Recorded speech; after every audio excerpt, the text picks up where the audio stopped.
Ngayong ilang araw na lamang po bago magpasko, nagtaas na ng presyo ang ilang brand ng hamon. Pero ang mga prutas at tinapay na inihahanda rin sa Noche Buena, wala pang paggalaw sa ngayon sa presyo. May report si Maki Pulido.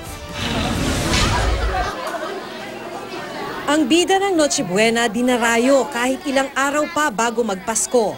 Ang Excelente ham nagtaas ng 100 pesos ang kada kilo kumpara noong nakaraang taon. 20 pesos naman ang itinaas ng kada kilo ng Adelina's ham. Ang bone-in ham ng Excelente nasa 1,160 per kilo, 1,280 ang Adelina's. Pwede namang mas konti sa 1 kilo ang bilhin para makamura. Everything like sugar, the pork, everything went up. So kami naman po, very small lang naman ang margin na tinaas namin. Yung parents ko pa po, pumupunta siya rito para bumili ng ham.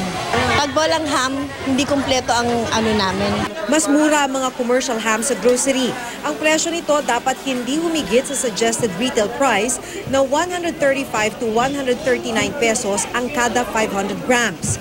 Ang 500 grams na queso de bola nasa 247 hanggang 391 depende na sa brand.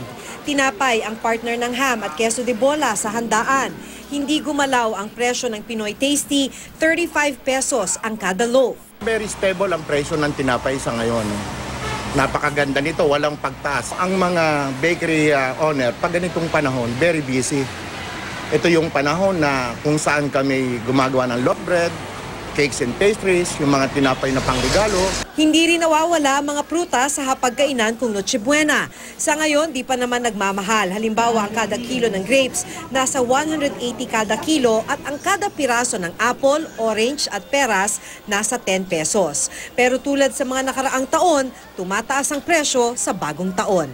New Year po talaga, bigla po siya talaga. As in, ano lang po siya, oras lang po pagdating ng supplier after 2 hours. Iba na naman ang price. Maki Pulido, GMA News.